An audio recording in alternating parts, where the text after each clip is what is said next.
good evening. My name is Matthew Sidorovich, and I'm going to ask you a question.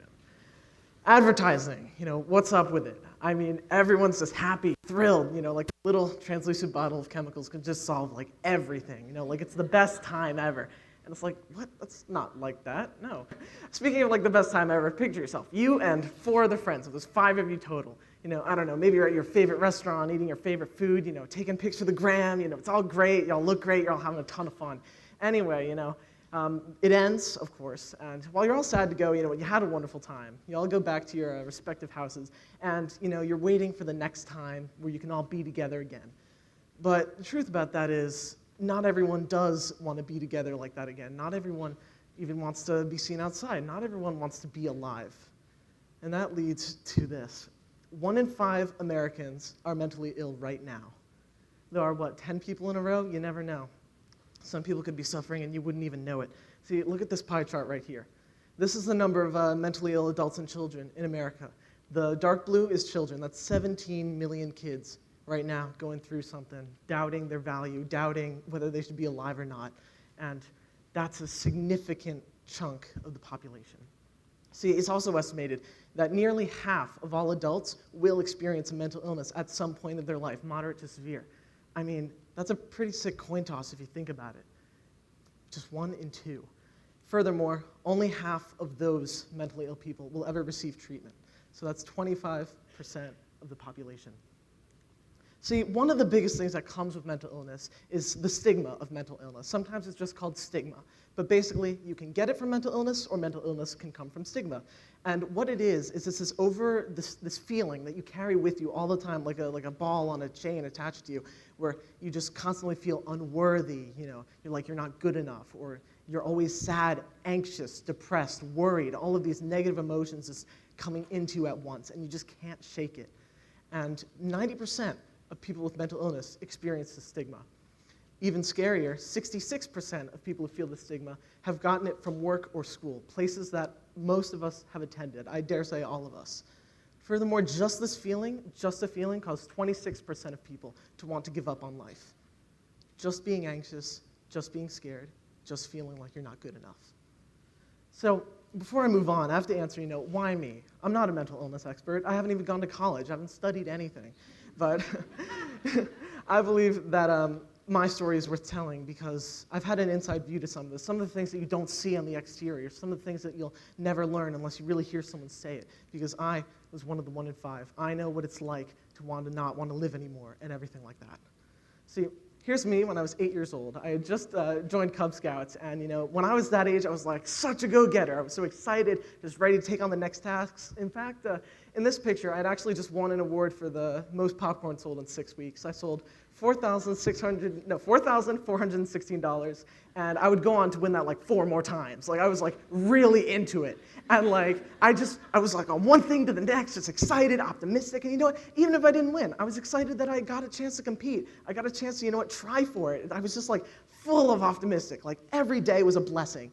And on the playground, I was always like so optimistic. So one thing that I just could not stand was people not being optimistic.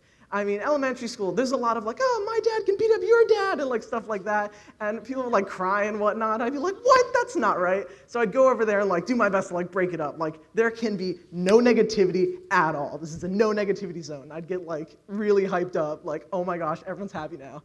And it was just a great time overall. I always saw the positivity in everything. But of course, time goes on, elementary school goes to 4th and 5th grade, which goes to middle school. And as a lot of us know, middle school isn't just petty playground insults. It's sabotaging people, just vile things said behind backs or to their faces. And, it can be a real tough time, harder than high school for a lot of people.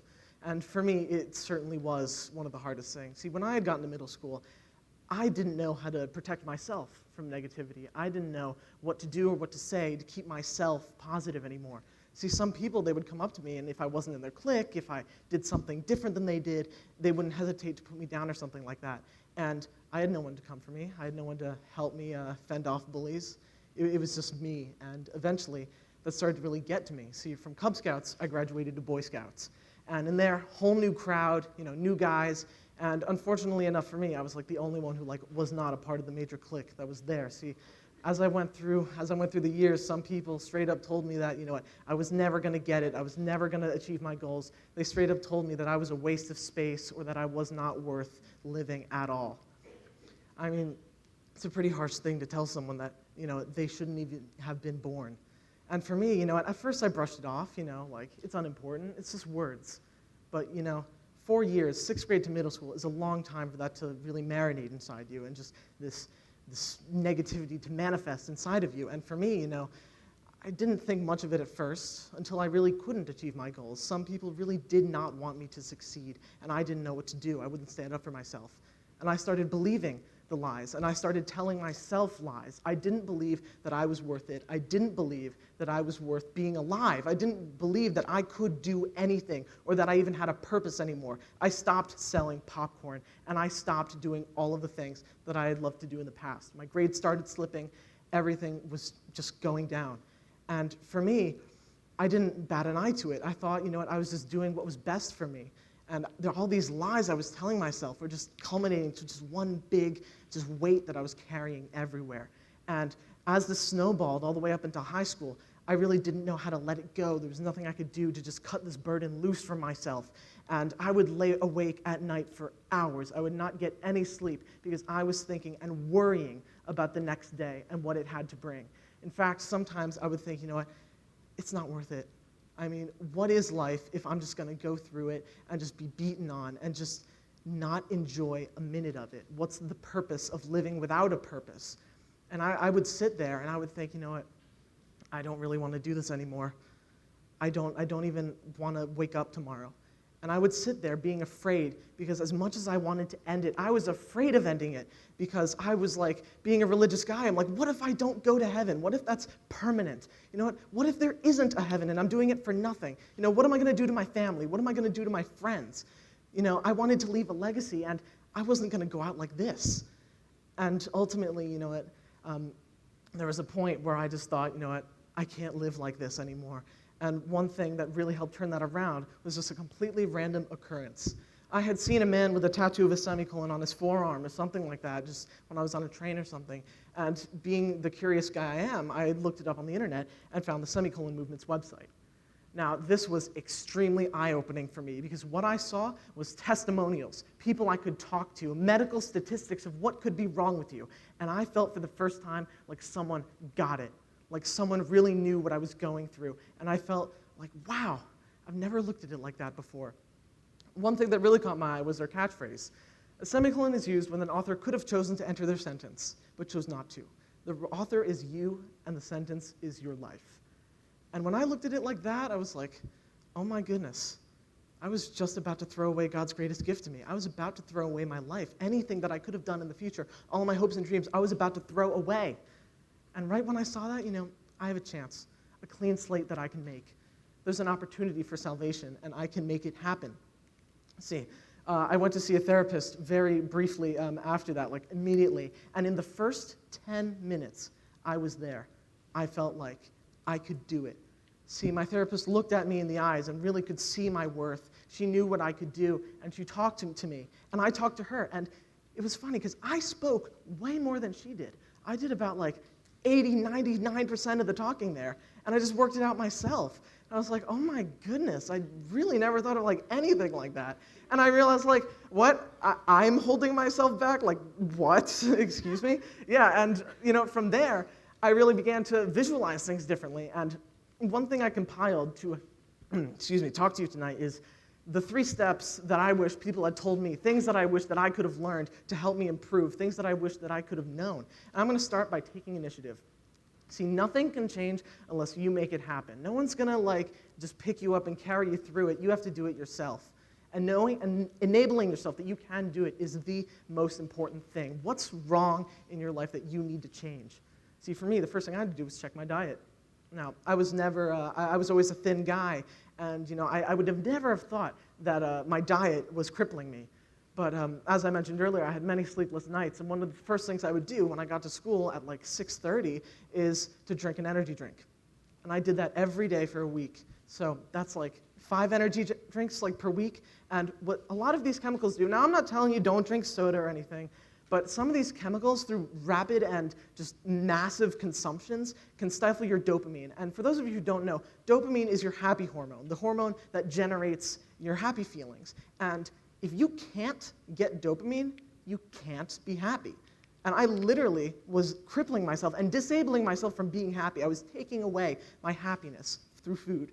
And I did not know that until I found the Semicolon website, and it was earth-shaking for me. Secondly, visualizing goals and purposes. Once I really figured out that it was me who was keeping myself back, it really was a good thing for me to figure out, what have I wanted to do? What do I want to make happen in my new life? What do I really want to achieve? And I thought about those things so I could work forward to it. Things that, I could wake up in the morning and be like, I'm going to move one step closer to this, and I'm going to eventually achieve it. Things that I wanted to do. And seeing that is already being on the right track. Now it's thinking positively. And as I said, don't let anything hold you back. Fear is a killer. You will be stifled by it, as I was, and it is a horrible thing. One of the things my parents told me a lot is a favorite Bible verse of theirs. It says, as a man thinketh, so it shall be. If you have the passion to do it, this is no longer the Bible verse, this is my explanation, but if you have the passion to do it and you have the drive, you can do it. You need to really want it and just have this drive, and you can go get it. And that's real. And for me, once I started looking at things like glass half full, it made all of the difference. See, one of the things stigma does is one of the lies you tell yourself is it's all negative. The glass is half empty. And that's a terrible thing. You got to get over that. For me, just one little thing I was telling myself is just, there it is. Secondly, I would say gain insight. Just wisdom in general and knowing about a lot of the things that you're dealing with is incredibly beneficial. Overthinking is a huge thing, and I would do that all the time. I would walk into a troop meeting and be like, look at all those guys getting ready to berate me behind my back and stuff. I thought of all these horrible things that were going to happen. And when I compartmentalized my thoughts, it made it a lot easier to deal with it. I thought, what's the best thing that can happen? What's the worst thing that can happen? And what's most likely to happen? See, what's the worst thing that can happen? I can make peace with it. I can move on. I can find a way to deal with it or lessen the damage. What's the best thing that can happen? Oh, well, I might as well work to achieve that goal. What's most likely to happen? Well, maybe someone says something that I really don't like. I go home, I eat a pint of ice cream to comfort myself, and it's a new day tomorrow. I'm alive, And it's just when you really think about it like that, it's like, wow, it's really not that bad. And furthermore, this analysis that you can do, it helps infinitely. It helped me talk to people, read cues like does this person want to be talked to? Do I want to be talked to? How do I really take all of this and find out how to act in the best way? How do I, execute this goal I want to do in the best way?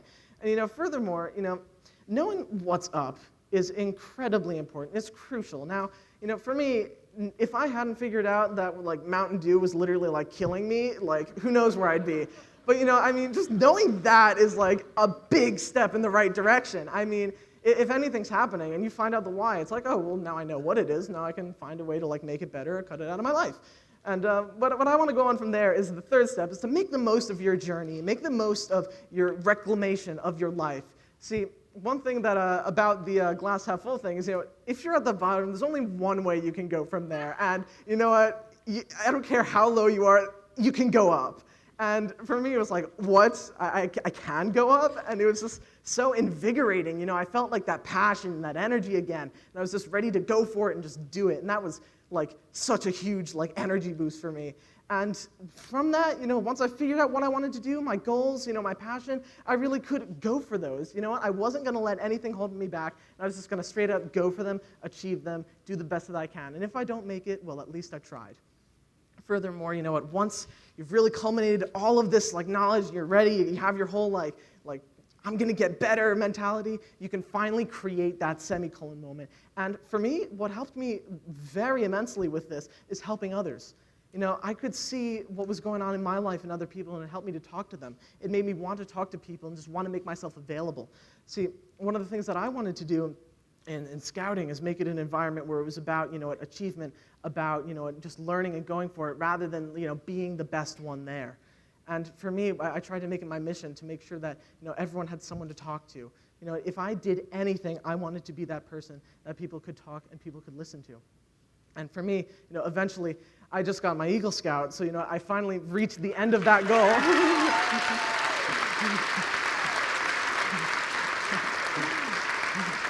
Thank you. Yeah, but, when I was standing there on the podium, thinking of everything I've done, this whole 10 years in scouting, from Cub Scouts to the end, that I had gone through, a lot of that wouldn't have been possible if I had ended it.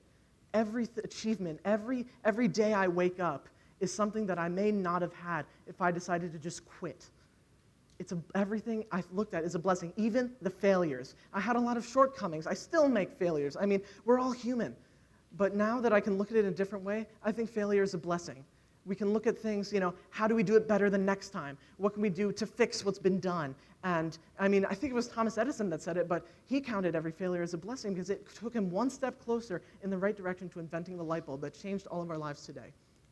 Now, what I would like to leave you with is just, if you have anyone just in your life that you may suspect is going through a mental illness, or maybe you're feeling something, talk about it. That's the first step, is putting it out there and recognizing the issue and just knowing what you can do to make it better. Now, I truly believe that we all can be as happy as those Coke people. I mean, I love Coke. I'm sure a lot of other people do, but we can be happy without it. We can make ourselves happy just looking at positivity. I think we all can get those goals. I mean, it's incredible. We all have the power to do that. It's like those English posters, you see in every English classroom. You miss 100% of the shots you don't take. You're the master of your own sea and stuff like that. I mean, it really does mean something. I mean, I just looked at it as a poster board, but it's the truth. And, what I would say to conclude is, I would just talk to anyone about this. Spread the word. Make it known that you're someone that people can talk to. Make yourself out there and readily available to help. Even in your own life. I mean, talking and spreading your story can help immensely in your recovery. And that's it. Thank you.